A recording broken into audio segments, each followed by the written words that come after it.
Hello and welcome to this episode of the 90s Week by Week. I'm your host Brandon, coming at you from Grubby's Private Bar. First we'll go over the events and data from this week in the 90s, and then I'll bring on a guest to talk about their unique experiences during this time frame. In this episode we'll be discussing February 18th through the 24th in the year 1990. Let's get started. The top song every day between February the 18th and the 24th was Opposites Attract by Paula Abdul.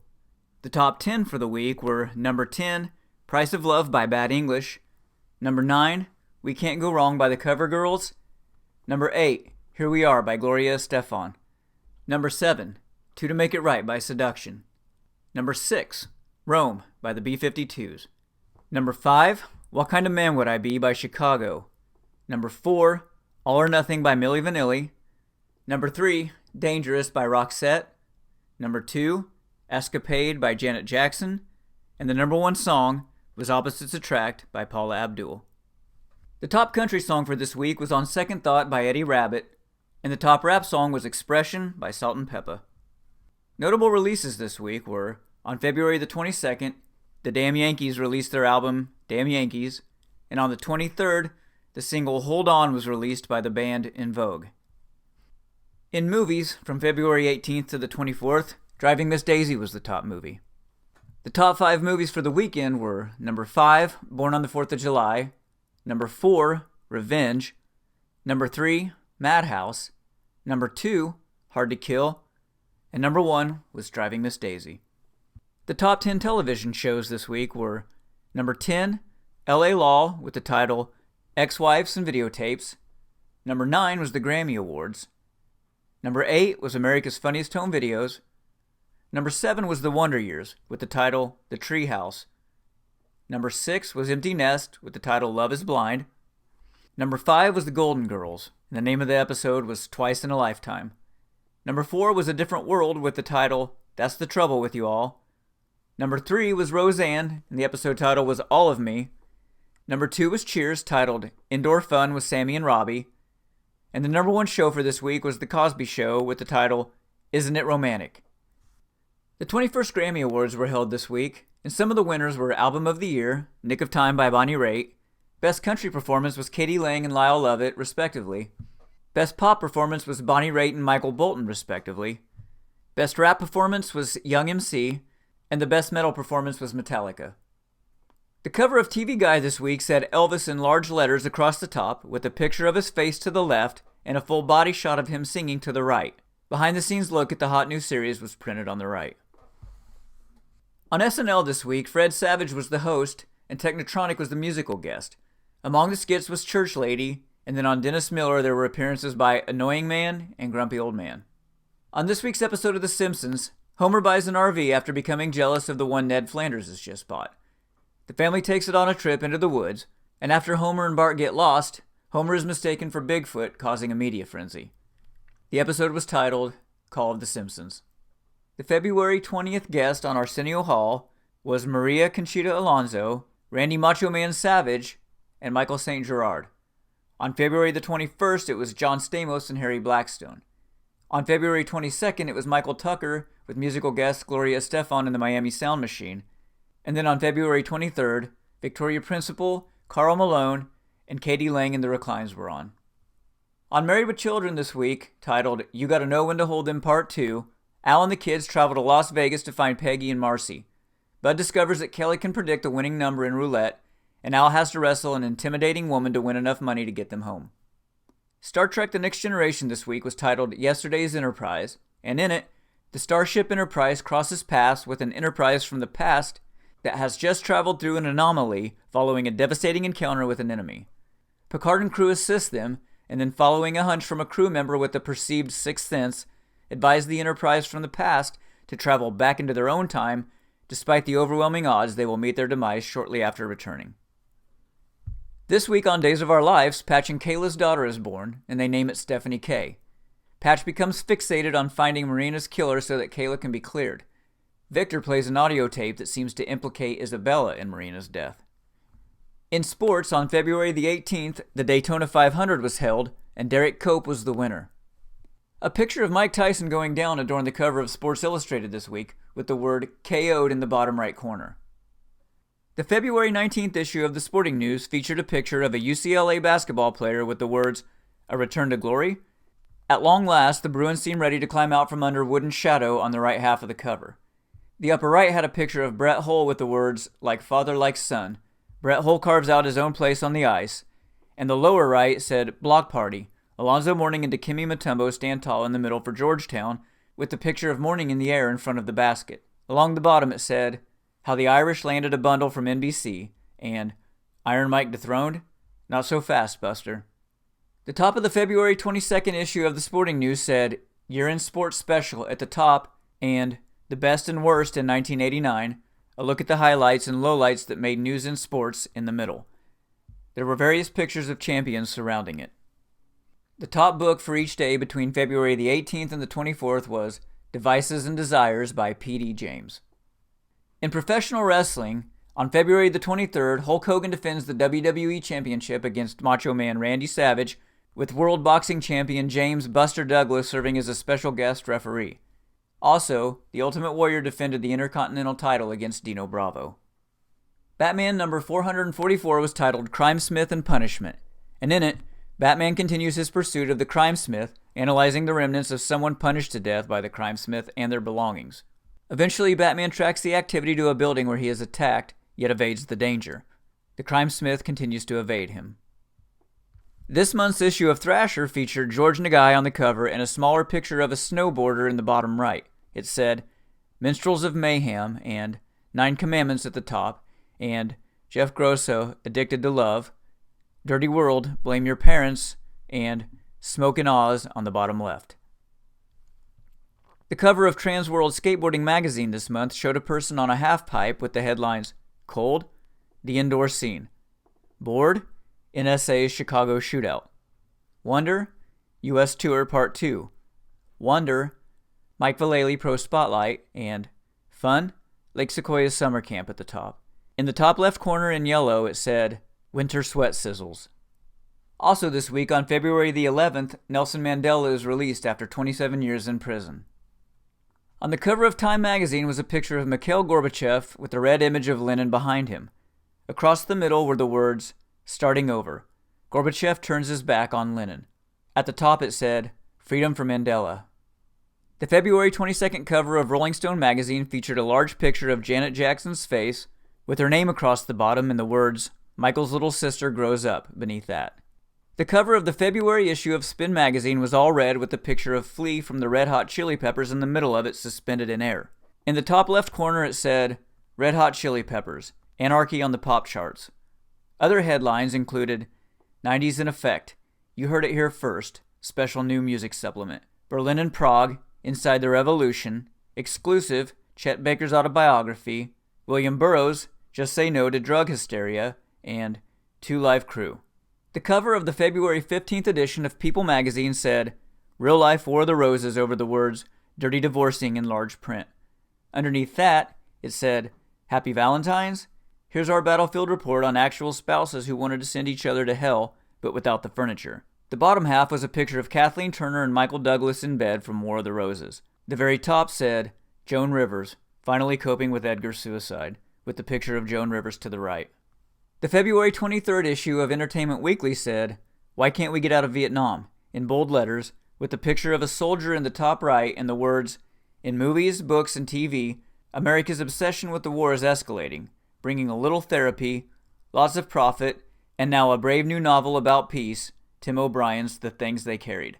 Down the left side were the subtitles TV, Brady Bunch, 90s Neurosis, Print, Betting on the National, Movies, Mountains of the Moon, Wild Wild Quest, Music, Tony Bennett, Back Home, and Kids, Fresh Squeezed Beetlejuice. And now that we've gone through the data and the events of this week, I'd like to bring on my guest. I'd like to welcome my guest for this episode, Allen Strawser. Thanks for coming by, my friend. Thank you for having me, Brandon. Yeah, my pleasure. So we'll start off with the question that I always ask people when they're on with me. What might you have been doing on a Friday or Saturday night in February of 1990? So 8th grade, I would say this was like when I was first started to get into skating at that time. So I was either hanging out at my buddy JW's house on one of his skateboards in his living room, trying to learn how to ollie. You know, like that's what I would do like, I just wanted to get the ollie and get good and be able to skate, because that whole scene was just new to me and I loved it. Or I was at my neighbor Dale Pierman's, who was like super into WWF wrestling. So it'd be like, I'd go over there and be like, hey man, how's it going? And he'd be like, try to put me in a figure four like as soon as I got there or whatever, you know what I mean? It was just, he was that intense into the wrestling. So it was fun though. Well, and those are probably the two big things I was into back then, so I love to hear that. Yeah. Both of us had an affinity for skate culture in early 1990, the difference being you could probably skate and I couldn't, which made me a poser. What kind of deck did you have? I had a hand-me-down deck from my buddy JW. It was a Santa Cruz Christian Hosoi deck. That was my first deck that he let me have. $100 deck was like $1 million to me back then. So, but he was really cool, had an extra deck. He's the one that got me into skating. So Christian Hosoi. Yeah, what was the graphic like on that? I don't even remember, to be honest with you. I think the graphics were all gone by that time on that board. Yeah, so, wore off. He had it pretty used. So I had a hand-me-down too, and it was a Lance Mountain, and the graphic was like stick figures, like an Evolution-looking stick figure. Yeah, but I think it had been painted over by somebody, whoever had it before me. What about your trucks and wheels? Do you have any idea like what you had on it? What kind of equipment? I believe they were Indy trucks.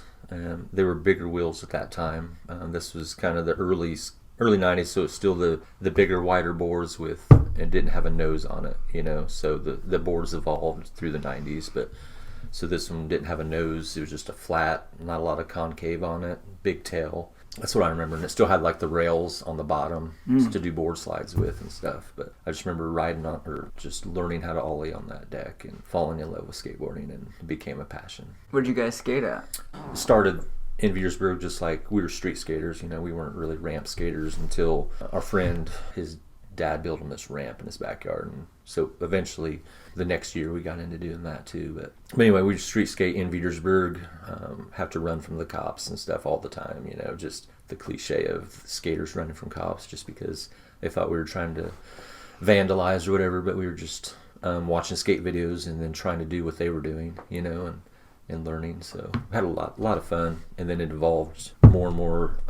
Buddies started skating with us, and that's what we did. I mean, it wasn't just a hobby. It became, I don't know, it wasn't just skateboarding. It was just like the whole scene of different music, skating, just the clothes, just the subculture, just all of it was just fascinating to me. I finally felt like this is my people, what I mean? Like, this is what I want to do. Like, yeah. I loved other sports and stuff too, but this was just awesome. Yeah, there was a lot of expression in even like the art of the skate culture and everything. Yeah. If you guys could have skated where you wanted without being harassed, would it have been like a bank parking lot, or did they have the best area? Yeah, I'd say so. And we would skate up at the firehouse in Petersburg back there, because it had like a ledge we can like ollie off of or whatever, because it's all about getting air and doing those things. In the grocery store, by the library, and then there's State Street Hill too that we'd come down, just to cruise down, and lots of scabs from slamming on that street, getting going too fast. I think that's it. And we'd be up at the park too, quite a bit in the pavilion. And that evolved to becoming friends with like Aaron DeMott and RJ Zorb. They were older, so they had a car, and then they'd come get us, and then we'd go skate in Kingman, of all places, right? But we had this like ramp, in the park. There was just this little concrete basketball pavilion or whatever, and we had a skate ramp there, and we really honed our skills there in Kingman. Made skate videos, like just we'd watch skate videos, and then we'd try to do those things and make our own skate videos. And I still have one. Oh, really? Yep. So a friend of mine burned it on a DVD for me or whatever. So I'd love to see it. I'll find it and dig it out. And I was like, this was pre-puberty days, so my voice was like this, like it was really funny to look back on and watch. It was cool, man, and the music was just learning. Anyway. No, that was. I was getting ready to ask that. What music do you associate with this? At that time, we were listening to getting into Jane's Addiction, 9 Inch Nails, Fugazi, maybe a little bit, just that type of music. Soundgarden, early. I didn't really get into Soundgarden, I don't think, until later in the 90s when that Seattle scene really hit.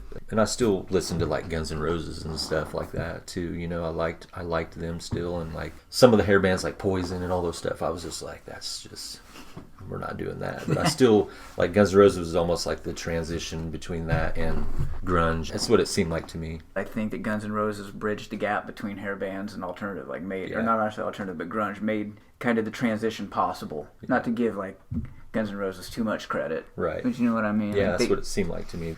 Yeah, because Guns N' Roses definitely didn't fit into... I really liked Faith No More at that time, too. Yeah. Like, I really got into them. Like, they were kind of new, and they got popular, I think, on TV and stuff, on MTV. But I loved their music, too. Mike Patton was just a musical genius, too, I think.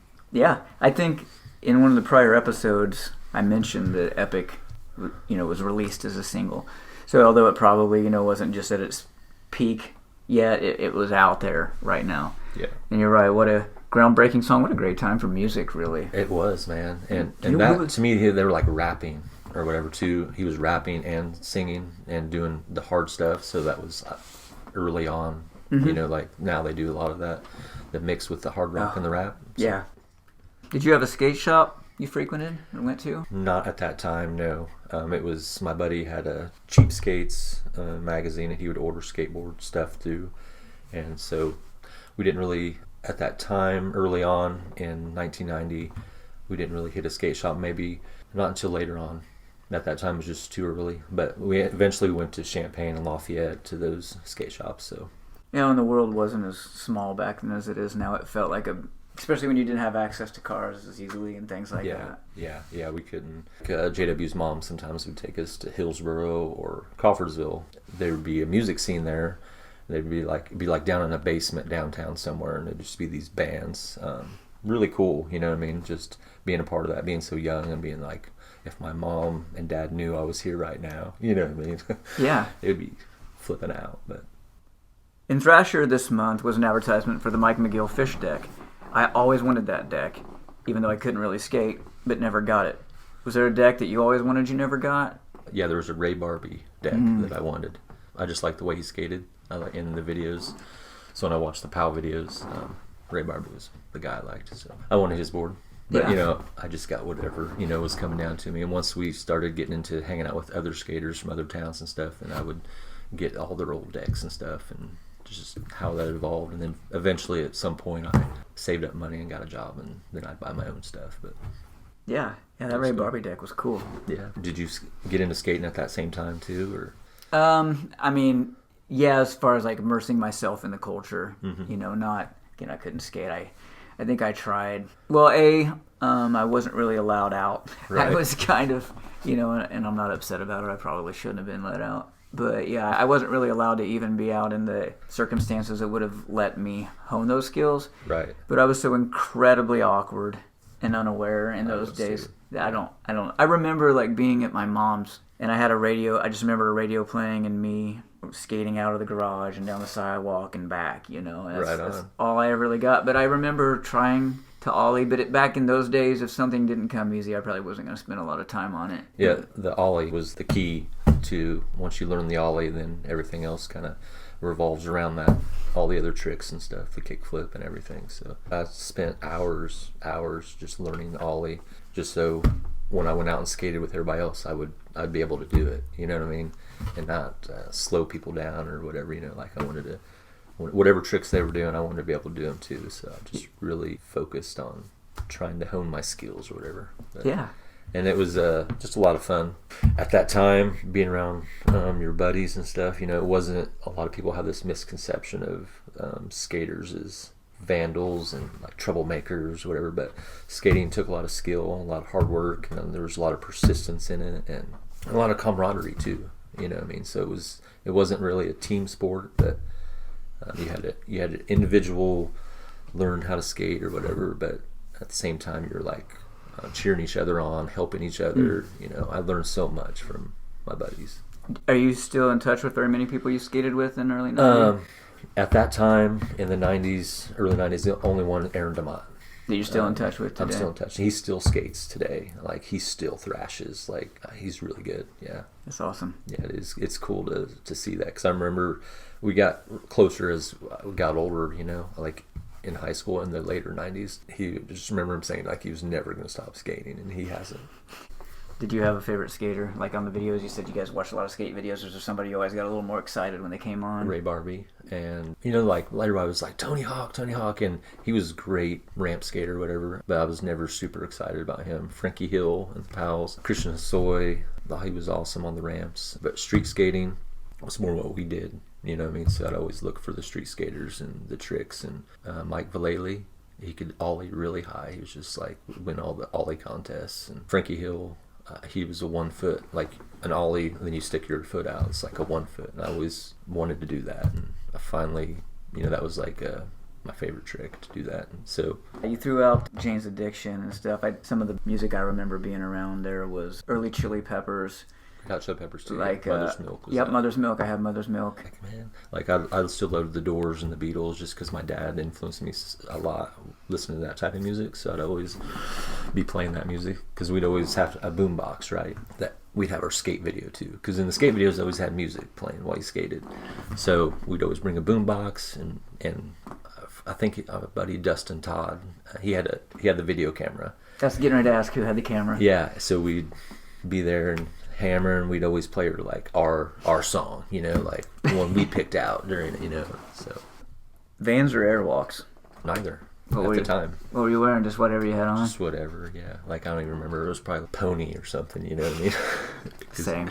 Unless I got my buddies, but he had a bigger foot than me, so I always wanted a pair of Vans. I think later on, you know, when I got working, have my own money and be able to buy things that I wanted. But at that time, it was whatever, man. But it would have been Vans if you'd... Vans for sure, yeah. I mean, Airwalks were cool too, man. I mean, if you had either one of those, you were balling, you know what I mean? Yeah. Did you watch much television in 1990? A little bit. I mean, I noticed the Wonder Years. I remember watching that, but not a lot of TV, honestly, at that time. Like, up until that time, just being with my family a lot. But now I was getting out more. And the Wonder Years, I still love to watch that show. We had, like... In Petersburg, you got basic cable, but it came with MTV. Lucky and it was dog. like, I know, it was like, what? Because we didn't. Awesome. I didn't get much exposure to MTV until, you know, like 92, 91, 92, and then that was the main source of discovering music and hearing music, you know. Yeah, I remember it was like Guns N' Roses and Metallica won. You know, I don't remember what Guns N' Roses song, but I think 1990 probably. They were like always battling for number one. That's what I remember about at that time. And I remember seeing Faith No More for the first time on MTV. Before I didn't learn about them until I saw them on MTV, and I was like, what was that? That was amazing. And then I got their album or whatever. And that Epic video was epic, yeah. but there was two things that, you know, still stick out in my head about that video. One was their guitar or bass player wearing a Cliff Burton shirt, doesn't he, I think? Yep. Because I was a huge early Metallica fan. Awesome. And so that was always really cool, because I had the Cliff 'Em All VHS tape. I got you. You know, and then at the end, the fish flopping around. Right. I don't know if my empathy was like, oh, and I hope that fish was okay. I know, right? That definitely stood out, like the piano at the end and the fish flopping around. But it was just a different kind of music because, you know, you're going from, you know, whatever's on pop music at that time, Janet Jackson, Paula Abdul, and you have this Faith No More song and on MTV, you know, I mean, I think it was probably on the charts too, maybe. Yeah, at some point, or at least later on, maybe. But the other music on it was really cool too, you know, on the rest of the album. Which television show in the top 10 are you watching this week in February 1990? Oh, the Wonder Years, for sure. Wonder Years is your go-to? I watched the Cheers with my dad too, but the Wonder Years was definitely the one I related to the most, I think, because they're probably the same age, middle school. Yes, exactly. In fact, the episode I just watched for this week, he says he's 13, I think, which I would have been 13 and 90. I was 14 probably. I think just that inner monologue narration too, you know, like the whole thing, and I related to that quite a bit, and all the awkwardness of coming of age at that time. I don't know, I related to a lot, I guess, with my family too, and just the relationships he had with his family and friends, and I don't know, I thought it was a cool show. Oh yeah, and Fred Savage hosted Saturday Night Live this week. And I was watching it, and he opens up, you know, the monologue they do at the beginning of SNL. Yeah. And he starts talking, and then the narrator voice comes over the top of him. You know, like he's like, there I was in front of the audience, you know. It was really good. That's awesome. It opened up with him playing like you remember Church Lady? Yeah. It opens up with a church lady skit, and he's the niece of church lady, so he's dressed like church lady, acting like church lady with Dana Carvey. Nice. And they go through that skit. On Star Trek The Next Generation this week, Worf tries prune juice and calls it a warrior's drink. Correct me if I'm wrong, but I doubt either one of us favored prune juice in 1990. What drink are you favoring in 1990? Chocola, probably. Nice. One of those. Or red cream soda. Any specific brand? Knee-high, probably. I think that's what it was. Yeah.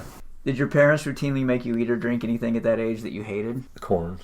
Just regular, like corn I on the still cob? don't like corn. I mean, I'll eat, corn on the cob's okay, I guess. But my mom would cook. One of the meals was like pork chops, corn. We had a lot of pork chops, and corn. I hated corn, and I'd have to eat it. But maybe not at this time. I remember at some point I'd always be like the last one at the table because you had to like finish your food or whatever, which is. Was it a taste or a texture thing with corn? I don't know. Both, maybe. I don't know. Everybody's like, "What? You live in Indiana? I was gonna like say corn? That's a hard lot for her. You're such a weirdo." No, but no. I remember like put it in a napkin and like put it in my pocket and pretend and then I'd go to the bathroom and like flush it down. Sorry, Mom, you found out my secret. Dude, that was way more inventive than me. I used to throw mine behind like a buffet or something in the kitchen, and then nobody could figure out why the dog was always obsessed with the buffet. He was trying to get to all that food. It's just That's gross. Right. I'm sure it was me. Like I've never been a big meat guy, so I'm sure I threw a bunch of meat. How gross. Which is a little before this. Right. But yeah, I wasn't even smart enough to stick it in my pocket and flush it. Yeah, I didn't want. I was like, I had to play. I didn't want to get in trouble. I had to. You get in trouble, then you're grounded, and I couldn't afford to not be able to leave.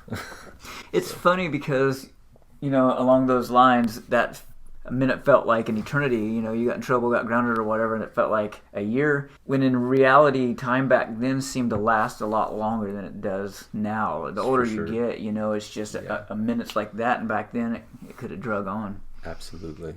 If you're Lorne Michaels this week in 1990 and you have to pick a host from either the top 10 TV shows or the top 10 movies and a musical guest from the top 10 songs, who are you going with? Probably, let's say, Woody from Cheers hosting. You did just host this last weekend. Yeah, he did. Yeah. Right. And musical guest out of these here, B-52s would be cool. They put on a good show. Roxette, they were kind of cool. I kind of like that song, Dangerous. Yeah. B-52s and Woody Harrelson. That's a reoccurring theme, it seems, that people that, I don't know how many of us were comfortable in 1990 saying that we enjoyed Roxette or Milli Vanilli, but those two seem to come up a lot from my guests as far as, bands that they're like, you know what, I actually enjoyed them. I did too. I thought they were cool. It was a great transitional time in music, like we were saying, about like Jane's Addiction and Faith No More, but even on the pop charts, you had a lot of eclectic stuff going on. Yeah. B-52s and Roxette. Sure. And still, when I hear Milli Vanilli, I don't imagine anybody else singing those songs but those two guys. Absolutely, man. I remember them.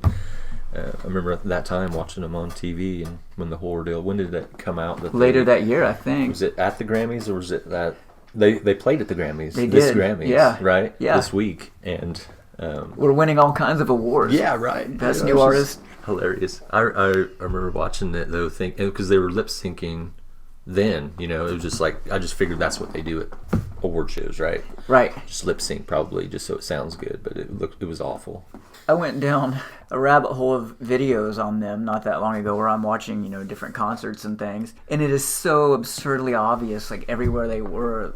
They're like practically doing a somersault in the air, but their vocals don't sound disturbed at all. Like there's no way you're moving like that and your voice isn't variating, Yeah. And the people, even the guys playing the instruments or whoever, is that instrument even in the song, and hitting keys on the keyboard, but none of the keys are actually going down. I think those two guys took the brunt of it, but I think everybody was to blame in that project. Yeah, no kidding. Great production, great storytelling in videos back then. There was, yeah. Like the directors of the videos in this time deserve a lot of credit for the success of those. Absolutely. Those songs. Yeah, MTV was huge at that time. I don't know.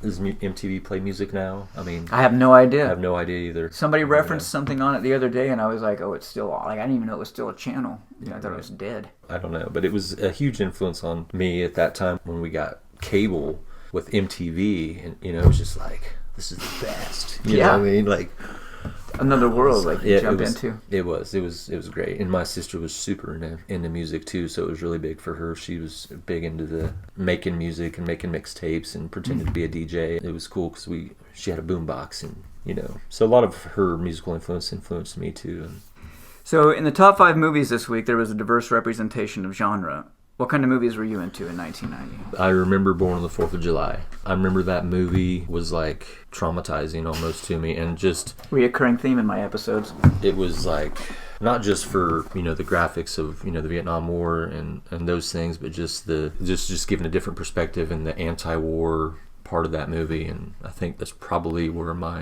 it started for me, just questioning the effects of war and just how it affected him and this people. This came up in my last episode. We were talking about how our generation, my guest actually said it and was right, that our generation really learned about the Vietnam War through movies. There was so many Vietnam War movies, around this time. And Born on the 4th of July really had a different take on it. Like you said, kind of traumatizing, not just, because you question things, but just watching what it did to him. Yeah, it was traumatic, especially for somebody our age who at that time, really didn't have the awareness or maybe the emotions developed to really comprehend. Of course, yeah, that middle school age, man, and I just remember it affected me pretty hard. Oliver Stone, of course, he makes it pretty intense movies. But yeah, traumatizing in a way, but also just kind of opened my eyes to being more open to the realities of war, I guess, and like what that means and how it affects people, the people who go to war, just all that, you know what I mean? So, yeah. And Hard to Kill, I remember that was a Steven Seagal, right? Yeah. Yeah, I just remember him being such a badass, you know what I mean? Like a calm badass. Yeah, just like, real calm. Very minimal moves. Very minimal moves, and just beat the crap out of everybody, yeah. I mean, I remember those movies, probably, but I don't remember watching them. I don't even think I've seen any of those movies, besides Born on the 4th of July and Hard to Kill.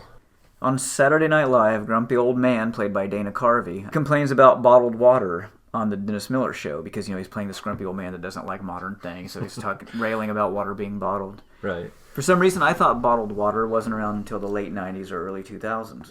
Is there anything in this time frame that existed before you thought it did, or maybe a song or something you misplaced in your head chronologically? Nothing I can think of, man. Nothing off the top of my head right now. Grumpy old man on Saturday Night Live laments on how they had to make their own fun back in his day. Aside from skating, what did you do for fun in early 1990? Do you have any other activities or anything? Yeah, me and my friend Brian Ratcliffe would smoke cigarettes.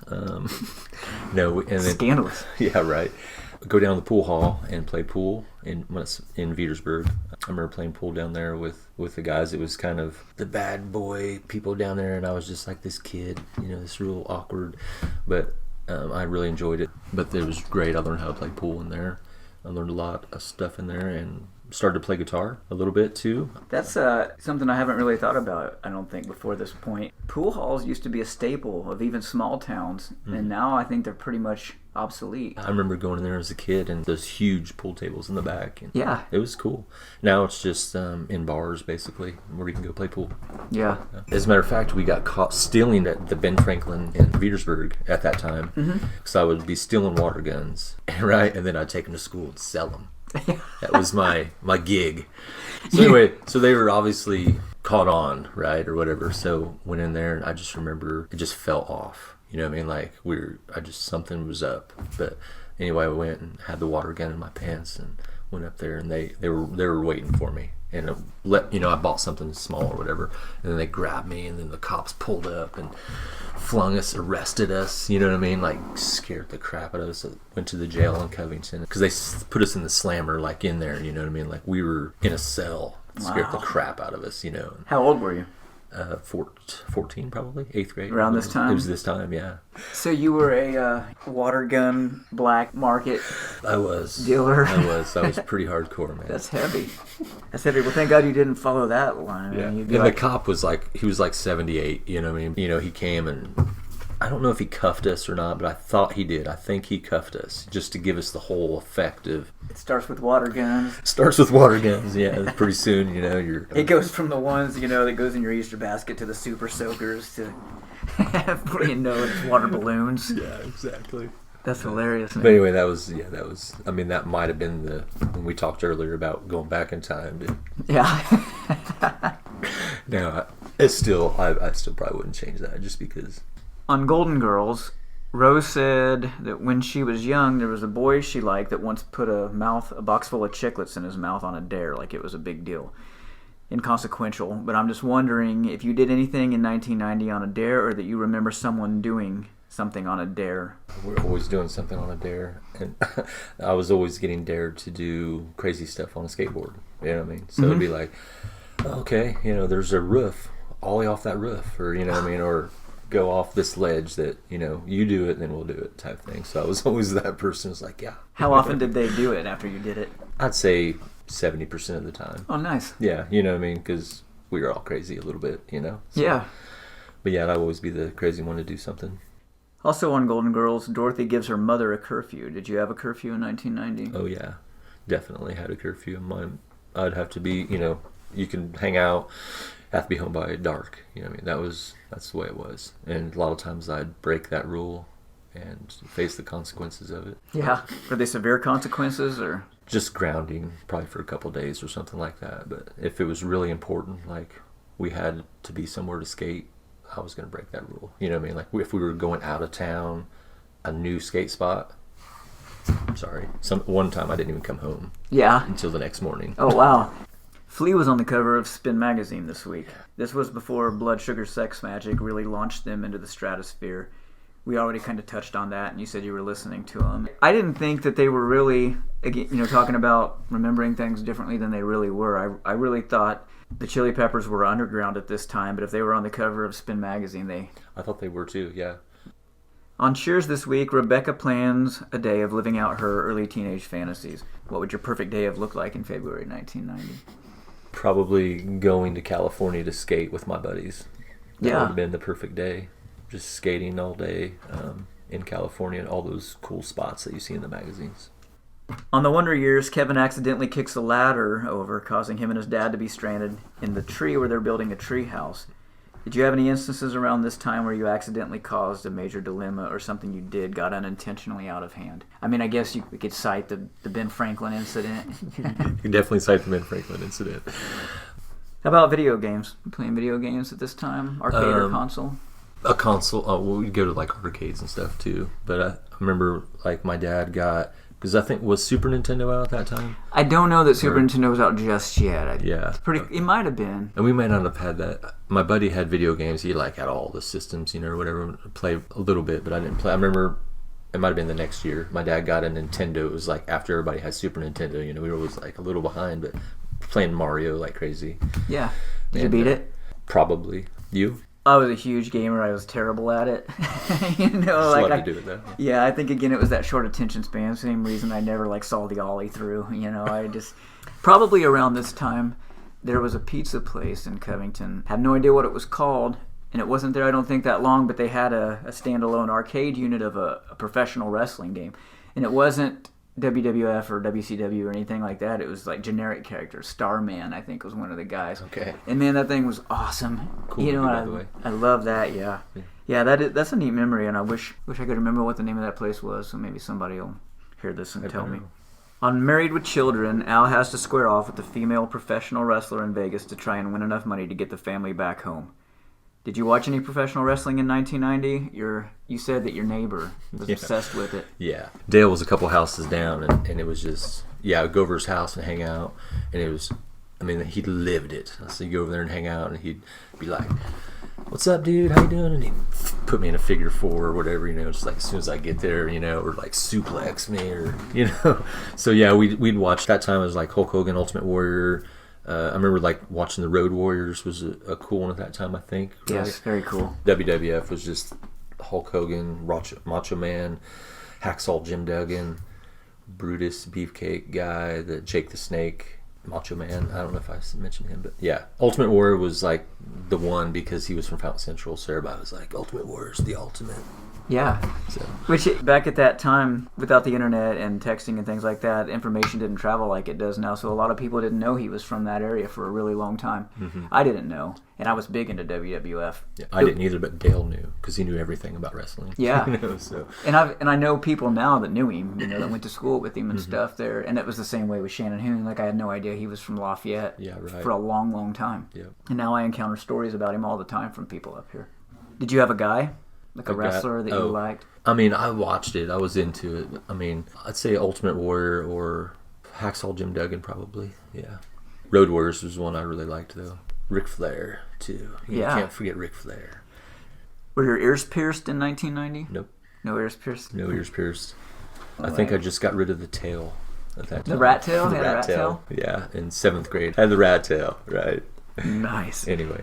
You see rat tails that, nowadays, I don't know if they've always been around or if they're making a comeback, but I just noticed them again.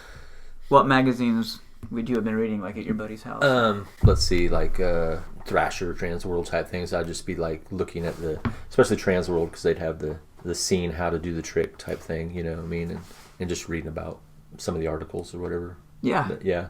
I liked reading Reader's Digest. Mm-hmm. I liked yeah, wow. those. Reader's Digest. I haven't thought about that for a while. Yeah, I like to read those. There's some interesting articles in there and stuff. Yeah.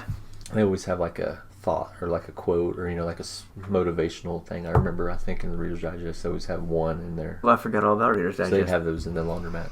Yeah. You said you listened to hair bands. I don't remember if you said which one specifically. I know you said Skid Row. You listened to Skid Row. Yeah, I mean... Poison was Poison. not so much. But we'd listen to Poison, because my sister did. She loved Poison and Bon Jovi and Rat and Dokken and Quiet Riot. All those type of bands, that solid 80s rock hair bands, Yeah. White Lion. Winger, maybe. Winger. Oh, yeah. A little bit of Winger. Not so much a Winger. There was a couple bands there that you just couldn't really allow yourself to bring into the fold right. of your hairband arsenal. And Winger was in there, and I think Slaughter even kind of towed Slaughter. the line, Yeah, they was right there. So I remember on your first episode, I don't know if you have it or not, but... Oh, nice. Nice. And a little tape deck. Oh, wow, man. Where did you get that? I just found it online.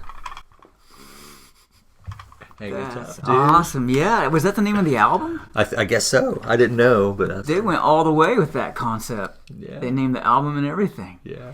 Thanks, dude. That is awesome. You can listen to it in the tape deck and be like... Be tough again, dude. Yeah. Hey, I remember listening to it too, dude. Like, for real. Like, New Kids on the Block, whatever. But, it's music. It was good. It's funny that you go back and, listen to the lyrics and there's just nothing tough about it at all. Nothing at all. Nothing. Right? I know. I mean, brilliant marketing, and it did its trick. Like, they grabbed kids like me that, right. Really had no conception of toughness. Right. Metallica won Best Metal Performance at the Grammys this week.